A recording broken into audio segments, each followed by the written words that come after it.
Lee, that I obviously didn't give it the consideration that it deserved, and it's not appropriate, and they shouldn't have paid it, and I shouldn't have asked them to pay it. But were you actually short of money or something to have a donor pay a personal debt? Can you explain why any politician would do that? Well, look, firstly, Heath, it was a office travel overspend.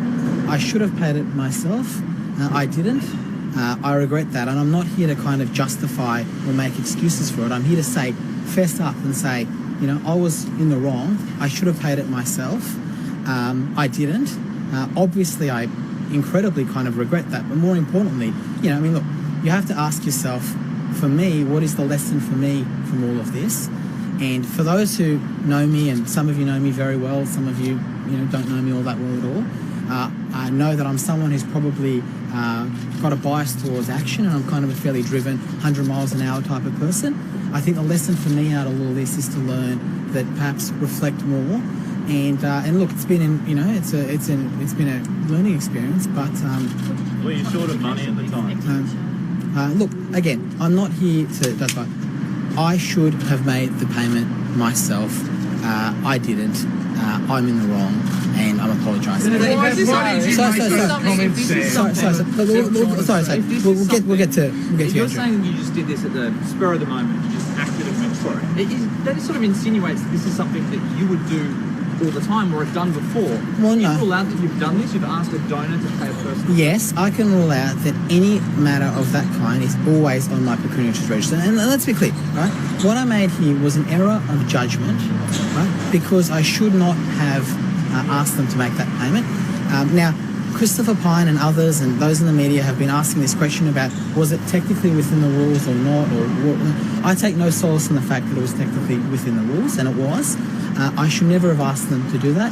I should have made the payment myself, and I should have reflected on that before doing so. And the fact that it was all disclosed and it is all declared doesn't explain that. Well, so, why did you hold that press conference and make those comments on the South China Sea? Okay, let's say this is a separate matter. I don't want to get to this.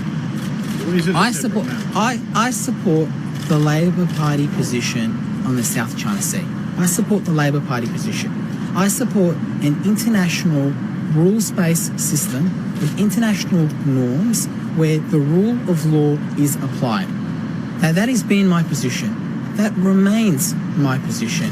That is the Labor Party position on the issue of the South China Sea. Wasn't in that press conference? Look. Now,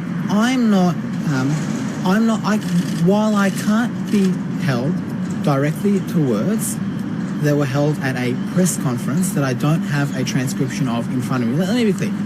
I support the Labor Party position on this issue. No, Andrew. I'll get to that in a moment. I support the Labor Party position on the issue of the South China Sea.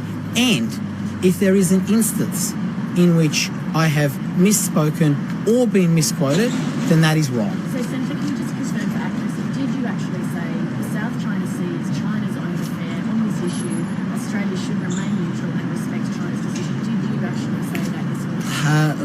I support the Labor Party position. No. You were paying the donors. No. I support the Labor Party position on the issue of the South China Sea. Now, look, I am not aware of that being my exact words, but I want to be very clear. If there is an instance where I have misspoken, I was wrong. The Labor Party position on this is very clear. I support the Labor Party position, and I reject outright any assertion or insinuation or impression that's been pushed by those across politics that any of my statements or decisions have been made for any reason other than the national interest and the public interest. I reject that outright. Why else did you hold the press up and make those comments? Well, hang on. To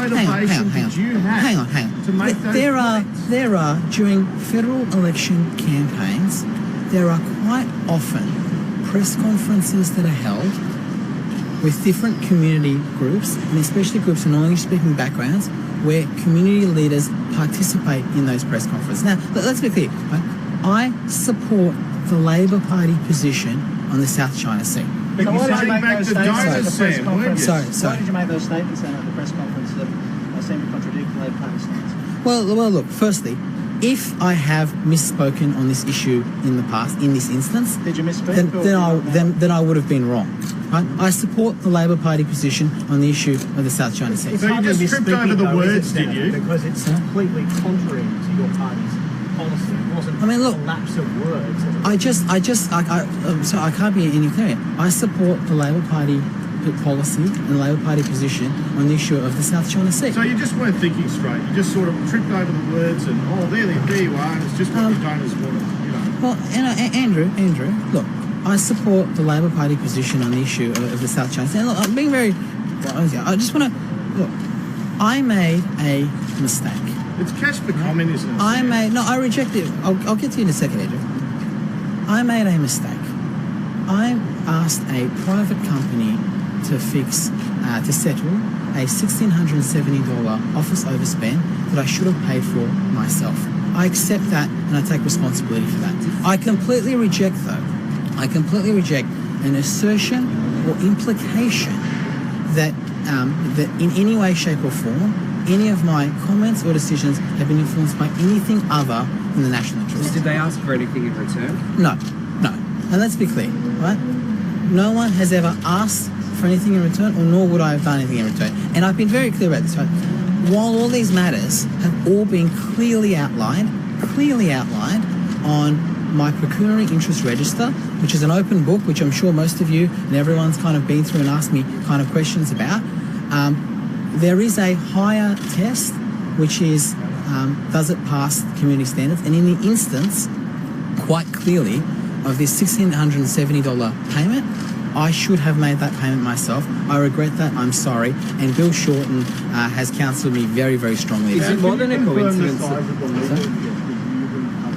Sorry? I'll look. That legal debt has been canvassed quite openly in the media in the past. As I understand, there is a confidentiality between the company, but I think those amounts that have been canvassed in the media, as I understand, are pretty close to the mark. So about 5 million. Again, those are very close to the quite right on the mark. But no. Look. This has been on my pecuniary interest register for. Okay, so Sean, just let me answer it. I'll get to you. I think I'm giving you a fair shot.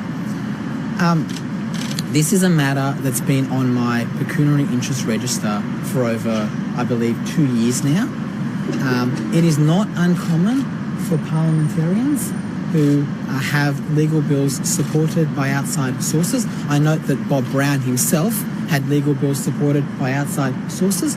What's important is that there be full transparency where the declarations are properly are made. In this instance, it was properly made. Look, all of this is on my pecuniary interest register so that it's out there so people can see and so that people can actually make these types of judgments. Now, in the case of Why would a private company be all interest in covering a legal debt for you? Look, It's nothing to do with the again, matter of this matter has been on my pecuniary interest register now for over 2 years. It's out there for the public. It's been well canvassed in the media, and hasn't been well canvassed by you, sir. well, no, I think I could have. It is publicly there on my pecuniary interest register for anyone to see. In both these cases, were you not worried about the fact that you were in debt to these organisations to pay private bills? There could potentially be some sort of conflict of interest. That didn't cross your mind? I think it's fair to say that I did not reflect, particularly on the $1,670 payment, that I did not reflect on that before doing so, before asking them to make the payment. Look, and I want to be clear, right? I am in the wrong on this. I should have paid it myself. The question for me has to be, well, what is the lesson that you learn from going through an experience like this? You've been making a name for yourself going after big corporations who have acted inappropriately and going on transparency, accountability and whatnot. I'm just wondering, how could you be doing that in your professional life but not in your own? Okay, personal no, career? Lee, Aware of these sorts of Lee, that is an incredibly fair question. And I think what I've said, and I want to be consistent on this, my issue with some of these larger corporations, the multinationals and the banks, isn't that they make mistakes. They make mistakes. We all make mistakes. And I want to be very clear. I have made a mistake, right? And they make mistakes and we make mistakes and everyone. The question is, does those mistakes change your behaviour and do you learn from those mistakes? My issue with Australian banking hasn't been that they've always got everything 100% right or 100% wrong or this or that. My problem is that when they've done the wrong thing, they haven't been prepared to fess up and they haven't been prepared to change. Now, I'm saying that I, in this instance, made a mistake. I did the wrong thing, and there are huge lessons here for me. Behaviour, because you've cited a couple of examples for me, so it's more than a mistake. Look, it's a mistake in that there was a $1,670 bill that I should have paid for myself, and that I asked a private company to pay. Can you Senator, if a government minister was making these kinds of repeated mistakes, they potentially resign. You'd certainly be front of the line calling their resignation. Why won't you resign in your role? Look, I've made a mistake. I accept that I've made a mistake, and my job now is to work harder, double my efforts, and demonstrate to my colleagues and the Australian public that I deserve to have the role that I have. Did you offer your resignation to Bill Shorten? No. Have you offered? Did you? I haven't been asked. During the election campaign, did any Chinese interests or Chinese-related interests fund your campaign in any way? Not my campaign, no. And so you had some Sam Dastyari billboards around the place. How did you pay for them? Well, I didn't. Who paid for them? There were no Sam Dastyari billboards. Really? Yeah. Senator, your experience. These posters that have been around the streets? Well, I was told there was a billboard down in Victoria Road, Lemoyne, and it may have been funded by Chinese interests. No truth in that? Because, of course, you wouldn't have to disclose that. No. I think what you're talking about, Aaron, I believe what you may be talking about was a poster that was at the end of last year, which was about tax transparency, having a go at the Greens Libs deal, which was crowdsourced and declared and paid for through the proper donation kind of system. But no, they're not. Senator, do you accept that this makes you look at worst dodgy and at best cheap? I accept that I made a mistake, that I did the wrong thing, and that I need to double my efforts to make sure I maintain the trust of my colleagues in the Australian public. Senator, do you have any other views about China that are Sam Dastyari views and not ALP views, like maybe potentially about Tibet? Do you have an individual view that might go away from the ALP central office? Look, I think there's a very broad scope of different views within the Labor Party on an issue like China, and I think that my views and the Labor Party views kind of fit quite well in together, and that's okay, right? And, there's a lot of kind of scrutiny and kind of speculation. There are over 1 million Chinese Australians. So there's over 1 million people who identify as being an Australian with Chinese heritage in the last census. We don't know what this census is going to say. But over 1 million. And, there are a whole range of different views amongst the Sydney Chinese community and amongst the Australian Chinese community, as there are amongst all different communities. Senator, you're an experienced politician. Doesn't it stretch credibility that you could make such a simple, what you say is a mistake, as to get someone else to pay your bills?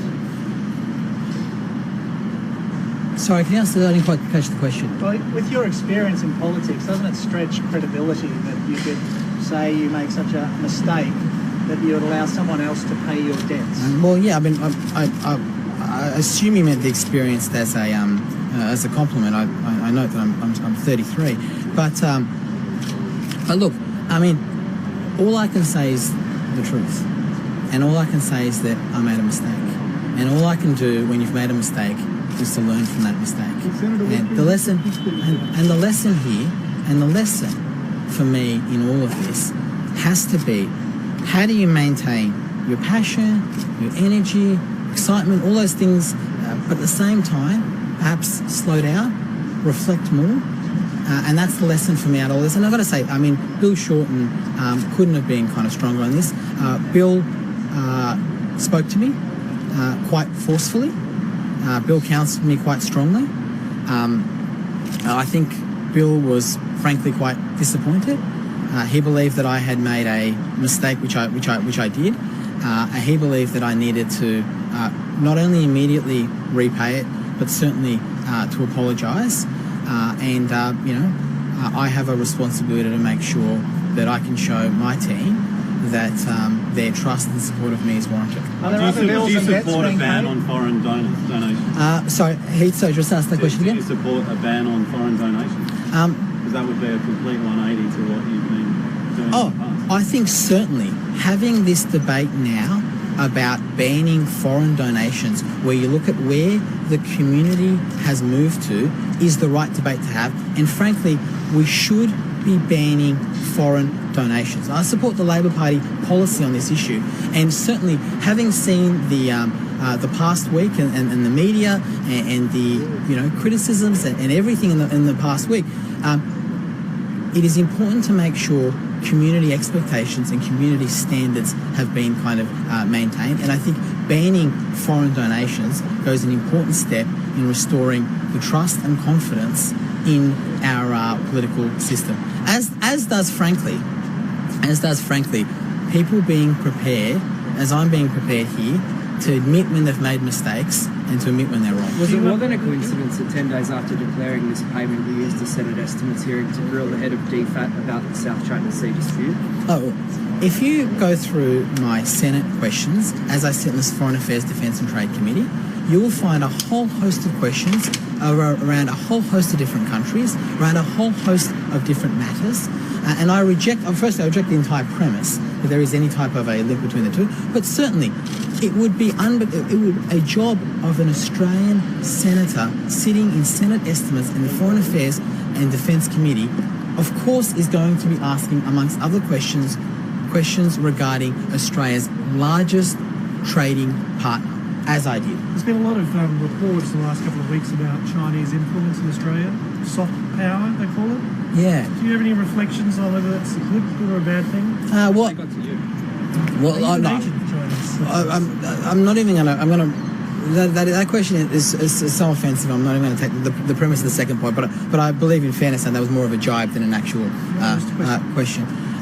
Look, I think it's important that there be confidence within the system, and a ban in foreign donations goes an important step in achieving that. And certainly after the past week and the debate that we've had as a nation, as a community about all of this, has only strengthened that view in my mind. Senator, as you well know, the New South Wales Party contributed hundreds of thousands towards Craig Thompson's events. To your knowledge, was any Chinese money used in that? No. So then why is it taking you a week to come out and actually address all of this in detail? Well, immediately afterwards, I made the next morning, when I had an opportunity to reflect, I made a statement in the Senate. And frankly, Lee, I'll be honest, I spent the past few days asking myself, what are the lessons from all of this? How did this come about? And what have I learnt from it all? And I wanted to make sure I got that right before I came out. Why did you go to Top Education to pay the bill? Why did you know they in particular would do it? Why didn't you go to someone else?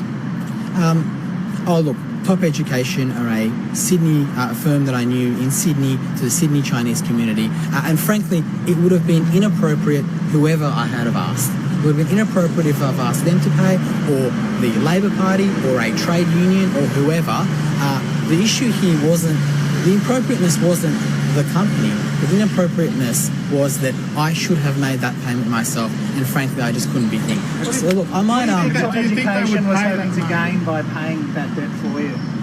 No, I don't believe they were hoping to get anything. Why do they Do you pay think you? organisations like that donate to you without expecting something in return? Look, that is a horrible... Look, the answer is I've never done anything for a donation, and nor would I do anything for a donation. But the broader question... the broader question, Andrew, you're asking, which is around the issue of donation reform. Well, look, I think that's a debate we're certainly having now. I think that's a positive thing for us to have. And frankly, I think nationally we should be looking at the New South Wales system, which I think, while has had its flaws and problems, has actually now been road tested and is not a bad model for us to adopt across the nation. So you think that they just settled that bill for you out of the goodness of their hearts? Look, I can't speak for Top Education. What I can say is this. I got a private company to settle a bill which I should have paid for myself, and I can also say I completely reject any kind of premise that there's any kind of a link between. So are you sorry, or are you sorry that you got caught? I am sorry because this should never have happened in the first place. Could you answer that question? Why did you do it? I did it because I didn't reflect. I didn't stop and think. No. Sure. Let me answer the question. No. Sure. Let's be clear, right? This was a type of bill that I should have paid myself, and even though at the time I hadn't reflected on that this could create while at the time I didn't reflect on the fact that this could create an opportunity for misrepresentation, in doing so, I realised that was a mistake. I mean, I can't be any more honest and clear than to be able to stand here and say, right? And I'm fessing up here. No. I am. Sure, I am. I asked a company to pay the bill because I didn't stop to think, and I should have, and I didn't. But you didn't want to pay yourself, right? And I should have. Okay, you didn't want to pay yourself. And I should have. Why didn't you want to pay it yourself? To be honest, I think in hindsight, I should have paid it myself. No. Hear me out. You just want to save some money, didn't you? Look, I don't think that's the correct characterisation. What I do believe is that. Well, no. Is there. Are you paid enough as a senator? Last question. Of course we are. Look, senators are incredibly well paid, and when we get hang on, let me answer. Senators are incredibly well paid. We're incredibly fortunate, and it sits outside of community expectations when I received a bill for $1,670 that I asked somebody else to pay it so that I didn't have to pay it myself. You realise right? So I just want to say, right? It's so that you didn't have to pay it yourself. And that was wrong. That was a mistake. I regret that. And I think I fessed up and said it was the wrong thing to do. I think that's... Is your position still answering all these questions? Thank you. I think I've answered... Is your position still tenable, Senator? Of course it is. And look, I think I've answered... I've been here for 25 minutes. We're going around in circles. We've answered question after question. Thank you so much. Thank you. And that is Labor Senator Sam Dastyari answering questions from the media after an extensive period away from the media after it was revealed that a Chinese company had paid a legal bill for him.